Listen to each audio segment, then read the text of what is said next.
You wanted the best. You've got the best podcast. The hottest podcast in the world. The Chris Voss Show, the preeminent podcast with guests so smart you may experience serious brain bleed. The CEOs, authors, thought leaders, visionaries, and motivators. Get ready. Strap yourself in. Keep your hands, arms, and legs inside the vehicle at all times, because you're about to go on a monster education roller coaster with your brain. Now, here's your host, Chris Voss. Hi, folks. It's Voss here from the ChrisVossShow.com. Ladies and gentlemen, our latest thing that makes official. Welcome to 16 years, 24 episodes of the Chris Voss Show. Man, we're just banging out just the most wonderful content that you could ever imagine with the most best guests that can change your life, improve the quality of your status, and people around you will be like, holy crap, that Chris Voss Show podcast audience dude is so gersh darn smart. They actually would say that. That's a quote. Anyway, we did a poll. Anyway, go to goodreads.com/Chris Voss, LinkedIn.com/Chris Voss. Chris Voss won on the TikTokity and all those crazy questions or all those crazy places on the internet. You can check us out. Opinions expressed by guests on the podcast are solely their own and do not necessarily reflect the opinions of the host or the Chris Voss Show. Some guests of the show may be advertising on the podcast, but it is not an endorsement or review of any kind. Today we're talking to an amazing man about his books and his latest book that he has out September 10th, 2024. It is entitled Create Yourself Anew from Above Down by choosing who and what you prefer to be in this multiverse of possibilities. Andrew Cort is going to be joining us on the show today, and he's going to talk about some of his experience, some of his insights from his life's journey, and authorship. Andrew has been involved in the healing arts since the 1970s when he studied chiropractic, nutrition, and AK. His appreciation for eclectic work began as he collaborated with MDs, herbalists, acupuncturists, massage therapists, and many others in Manhattan. Today, he maintains a healing practice in Woodstock, New York, via Zoom. He understands that all real healing is self-healing, and our power to do this comes from our oneness with the benevolent power of creation, in which all things, including healing, pain, naturally, physical, and spiritual wellness, abundance, love, and joy are always possible. Welcome to the show, Andrew. How are you? I'm wonderful, Chris. Thank you. How are you doing? I am excelente. Give me .coms or wherever you want people to find you on the interwebs. The best place to find me is on my website, which is andrewcort.com. And Cort is spelled C-O-R-T. There's no U in it. So it's www.andrewcort.com. So give us a 30,000 overview of what's inside this book. The book is about creating the life you choose. It's about manifestation, a very common word these days. There's a lot of books out there. Mm-hmm. The first part of my book is about really shifting your mindset. And everyone says that mindset is the first thing that has to change. But it's not just changing to a positive mindset. It's actually shifting, as the title suggests, to seeing the world from above down, seeing your life from above down.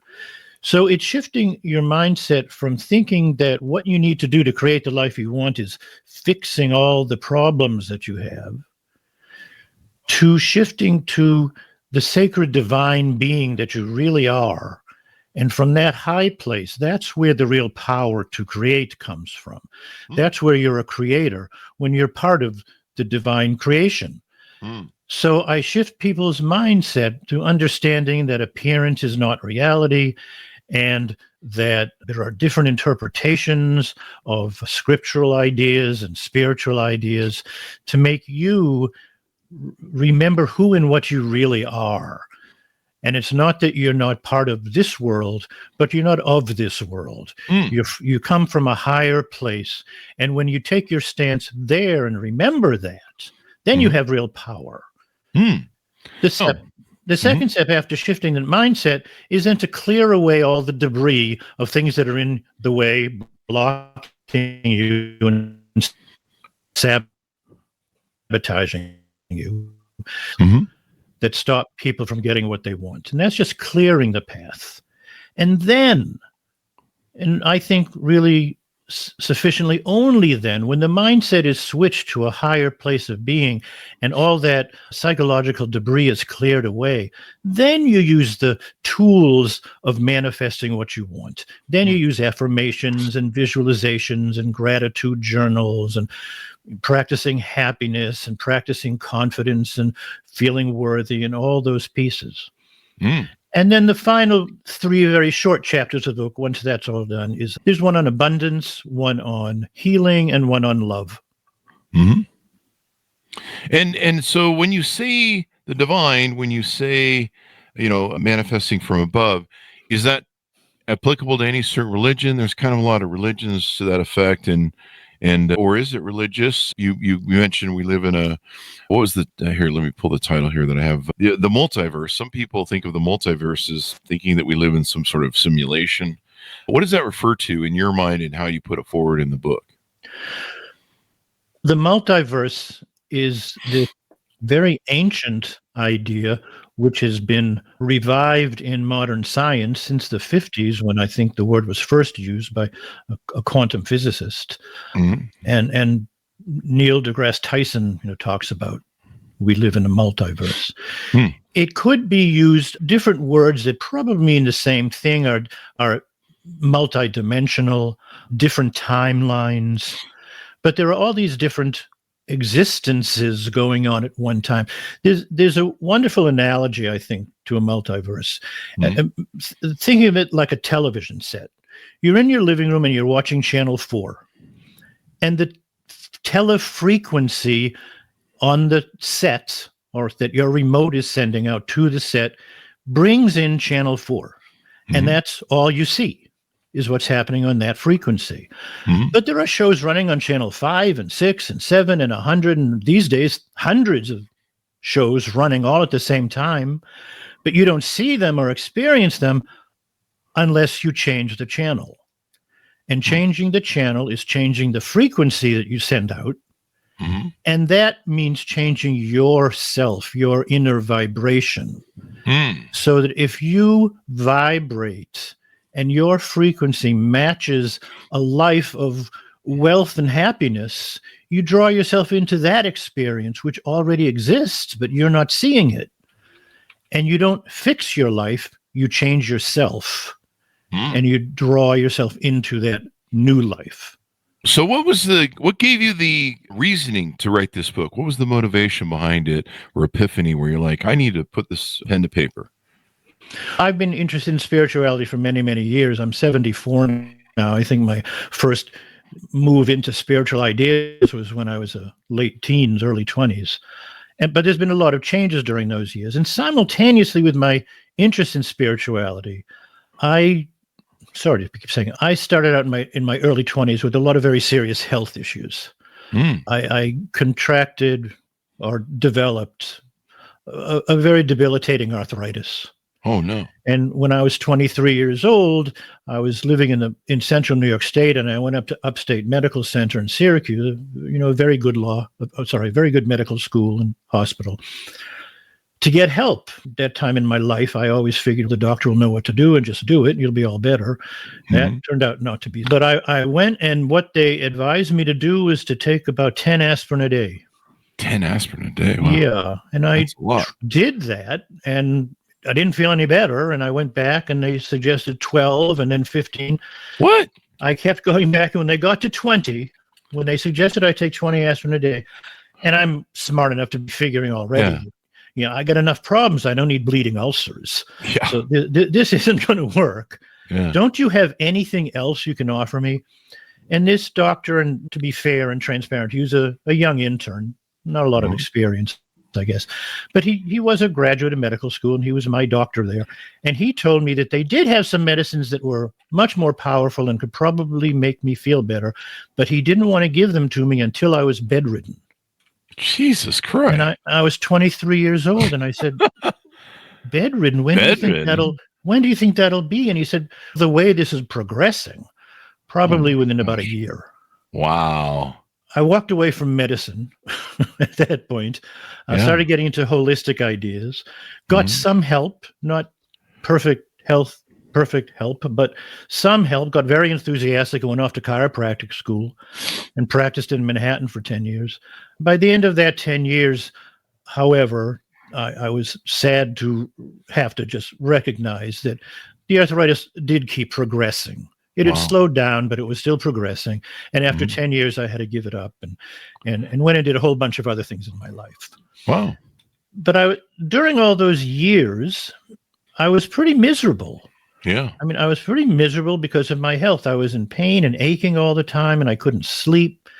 And I didn't have much enthusiasm for life or much strength, and I couldn't seem to make any money. I couldn't, seem to work. All the things that young guys do when they just know they need money to pay a bill, like construction or waiting on table. I couldn't do any of that. Wow. All frozen up and in pain. So money was always a problem, and I was miserable about that.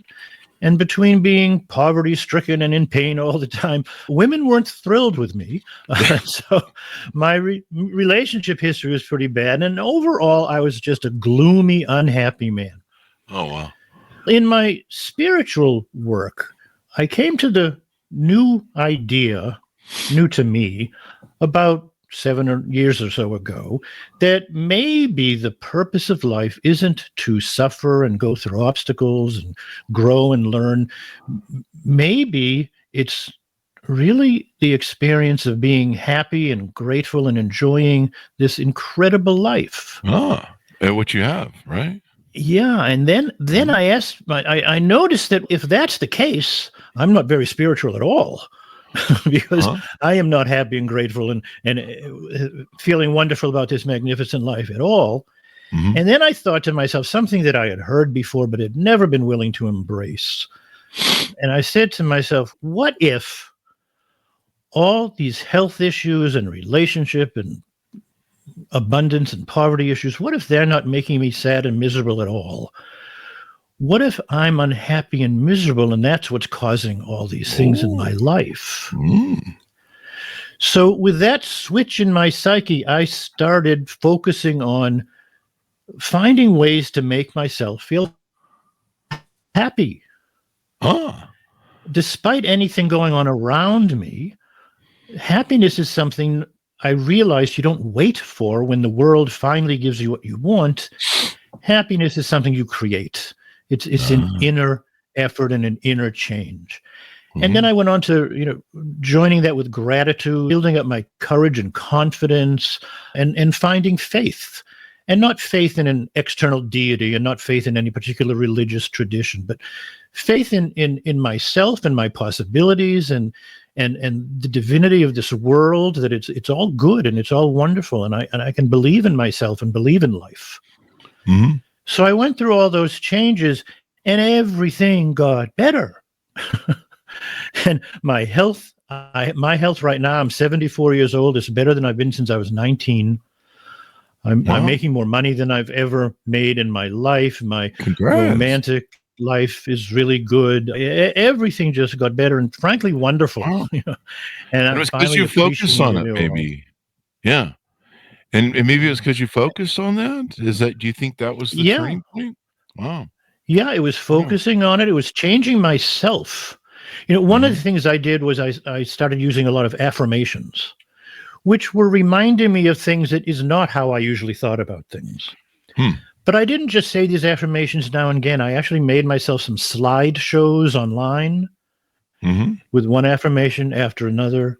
And I watched these every morning for an hour or two, really retraining my brain and my heart to think and feel differently. And you don't get that from just saying I feel good, I am wealthy, half a dozen times, and meanwhile your inner subconscious voice is saying no you're not, no you're not, no you're not. It takes time, and it takes really shifting and repetition and just working on opening up and believing in oneself.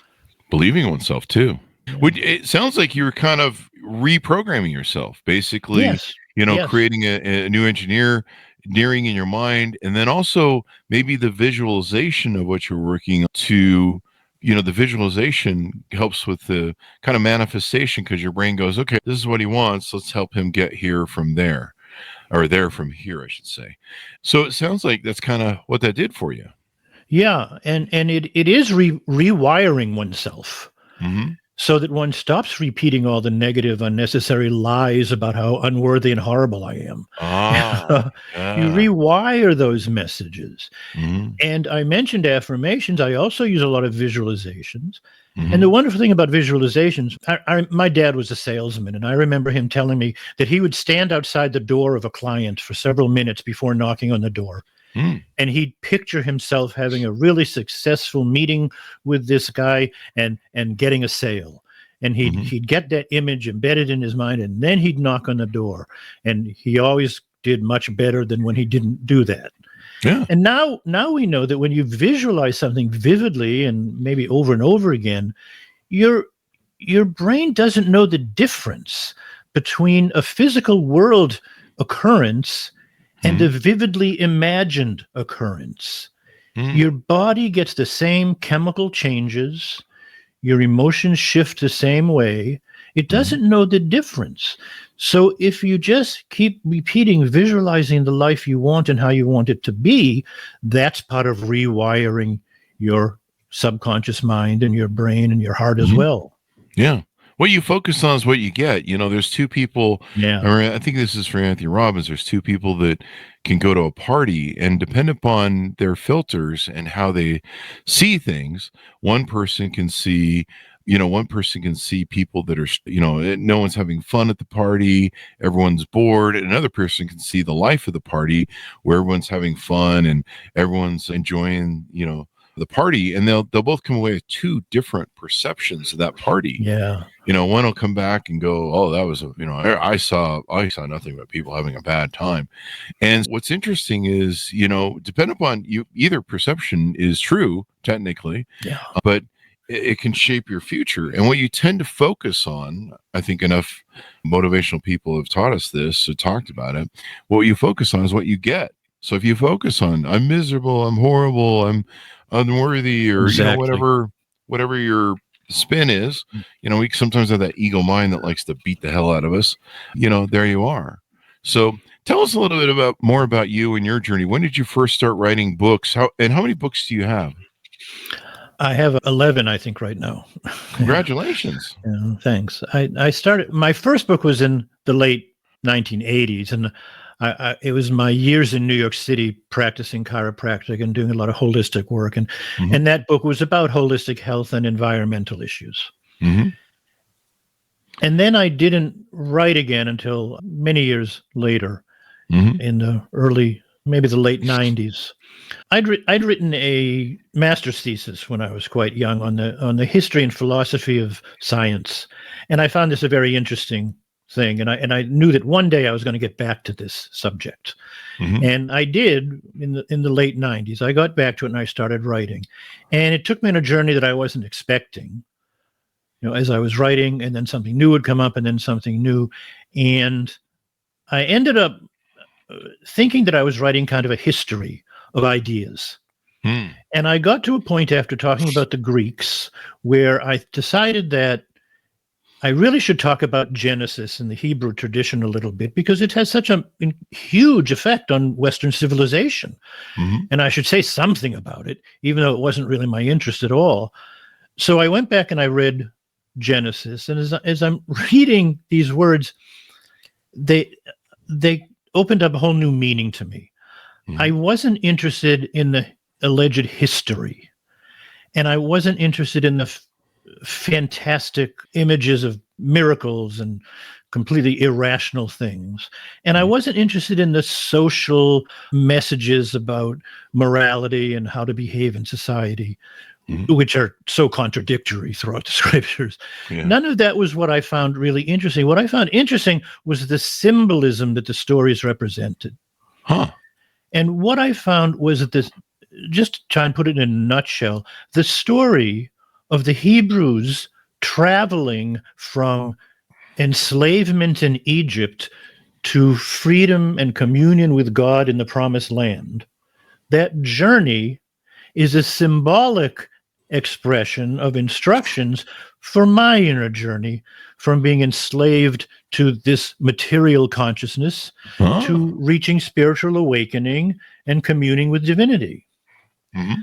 And the Greek story of Demeter and Persephone going from Hades back to Olympus is the same story, told with different characters, but the same meaning. And Christ's journey from the Jordan River to the cross is the same journey. And I realize that all religions, at least in the West where we tell these stories, all these stories are telling the same story on the inside. It's how to do it.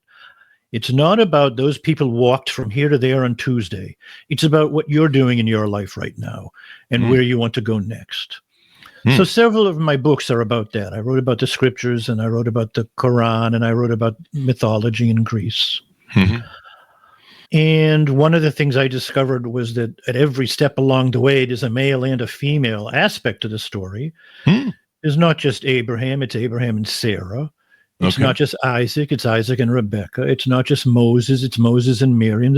It's Jesus and Mary. There's always a male and female at every step along the way.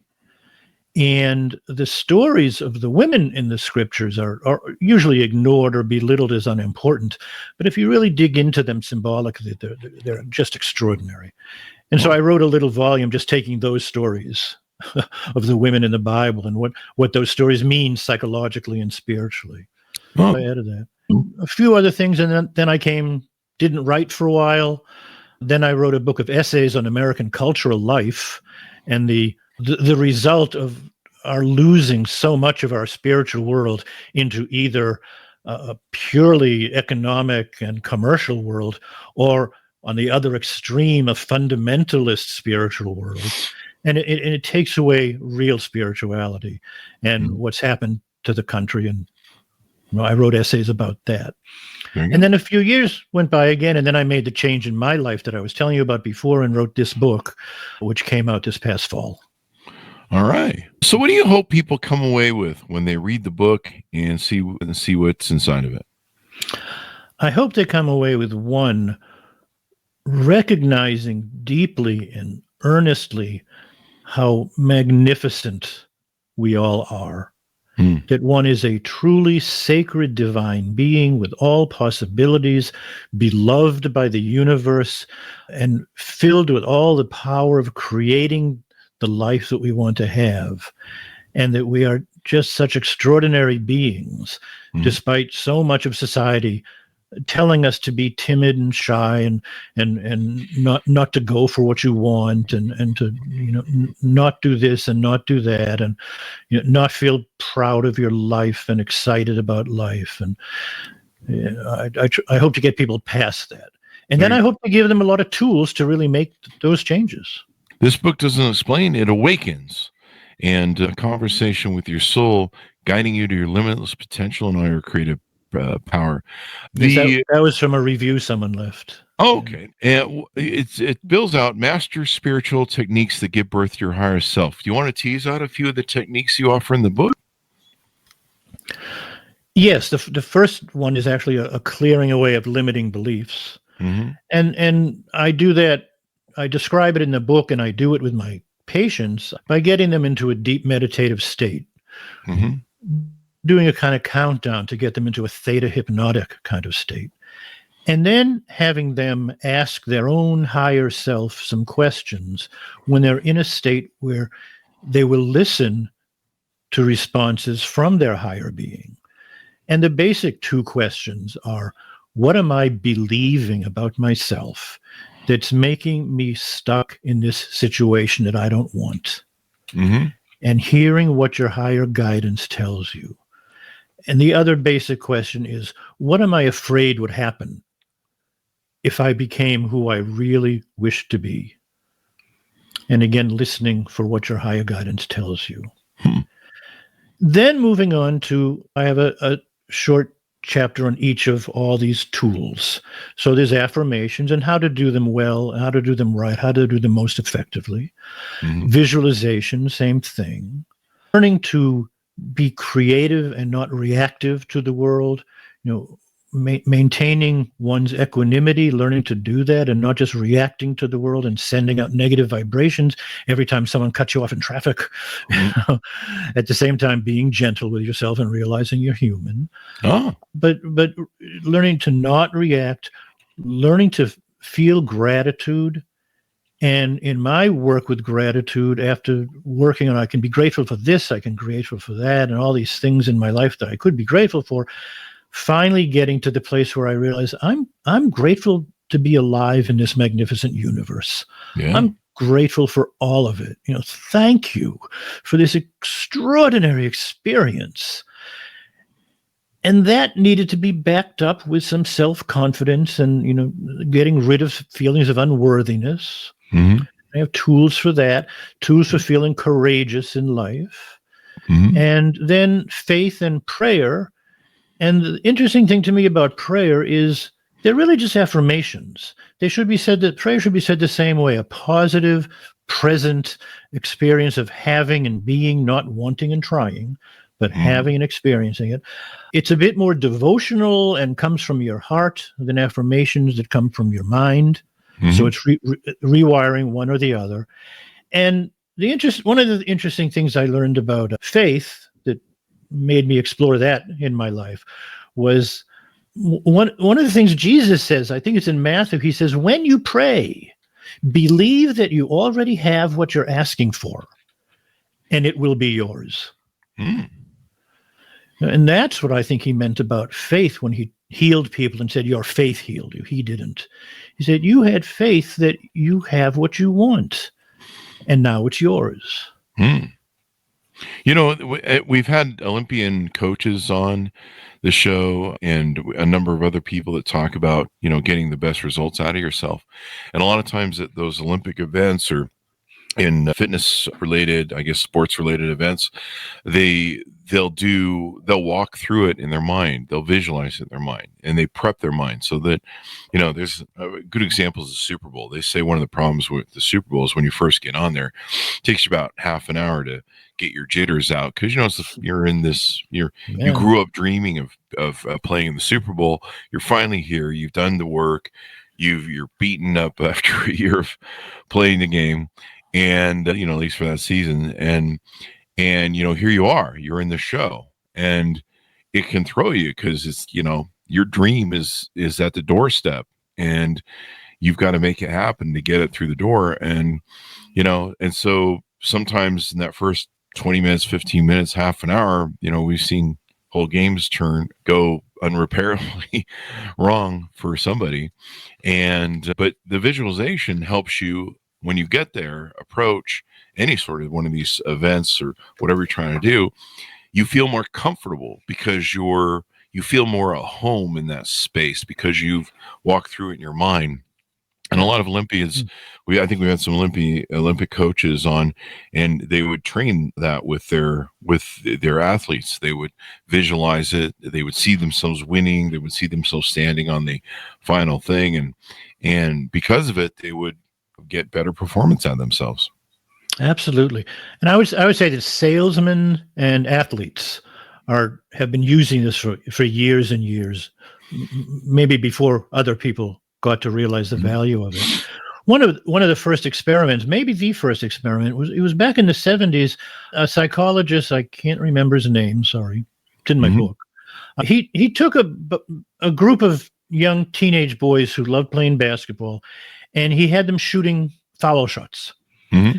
And he divided them into two groups. And each group, he had them all shoot a bunch of foul shots and get some measure of how good they were. Mm-hmm. And then he divided them into two equal kinds of groups where they had the same abilities overall. And then he told one group that for the next 30 days, they were to come to the gym every day and practice shooting foul shots for an hour. Mm-hmm. And the other group for 30 days was not allowed to go to the gym, but they were to sit for an hour and imagine shooting foul shots and imagine them all going through the hoop. Uh-huh. And after 30 days, he brought them together. Mm-hmm. And the first group who'd been there did much better. Wow. And the second group who hadn't did equally much better. Ah, isn't that wild? Yeah. That's just crazy. The power of visualization, the power of our mind. I mean, like you talk about in your book, the mind is very important. Now, I noticed on your website you do have some services. I don't know if we want to plug in them. There's a healing session, sabotaging beliefs. Is that an offering you want to put out there? Yes, and I see people live. I'm here in Woodstock, New York, but I also see people on Zoom sometimes if they want to do a healing session with me from anywhere in the world on Zoom. I do two basic things. I work on getting your body relaxed and free of energy blockages. And I do that with energy work, relaxation, music and sound, gentle touch. Mm-hmm. I do some cranial work, which some of your listeners may have heard of, cranial balancing work and muscle balancing work, so that the blockages are opened up, because the real healer is you. It's self-healing. But you have to let in these healing energies. And when we're tight and blocked and our mind is chattering and we're angry and upset, we block it all out. Mm-hmm. So I open up all those channels so that you can start letting in that energy to heal. Then I actually do a second session with people, and we delve into getting down into those limiting beliefs. And you don't dissolve a limiting belief. It has nowhere to go. Nothing disappears in the world. But you can dissolve your attachment to them. Mm-hmm. And switch your focus and your attachment to what you want and the positive things you want, and change your beliefs to focus on those beliefs. And the other things will just fade away from your life. Oh, wow. So as we go out, anything more you want to talk to us or plug while you're on the show? The only other thing I plug is I am working on an online course, which I hope I'll be done within the fall. And I would like to encourage people to visit my website. Mm-hmm. On the one hand, they'll find out more about me, more about my practice, and more about all my books. Mm-hmm. And if they sign my email subscription, they'll be the first to know about the new course when it comes out. But also, when you fill in the subscription form, I send you a PDF of a book I wrote just a few years ago called The Real Cause of Pain and Sickness and What You Can Do About It. Okay. And I think it's a very effective little book for self-understanding and self-healing. And that's just free. Okay. And people can subscribe on the show and get familiar with what you're doing there. Yes. So thank you very much for coming on the show. Give us your .coms one more time as we go out, wherever you want people to follow you. www.andrewcort.com. Mm-hmm. And that's again, Cort, andrewcort.com. Mm-hmm. You can also find me by just looking up my name on Facebook and TikTok. If you go to TikTok, I have lots of videos, mostly about the work in the book. Okay. Thank you very much for coming on the show. Very inspiring. Lots of great stuff there. People can share to improve the quality of lives. And what you focus on is what you get. So thank you very much for coming on. Thank you, Chris. Thank you. Thanks to our audience for tuning in. Order the book wherever fine books are sold. It is called Create Yourself Anew, From Above Down, by choosing who and what you prefer to be in this multiverse of all possibilities. Out September 10th, 2024. Thanks so much for tuning in. Be sure to go to goodreads.com/Chris Voss, linkedin.com/Chris Voss, Chris Voss 1 on the TikTokity, and all those crazy places on the internet. Be good to each other. Stay safe. We'll see you next time. And that should have us out. Great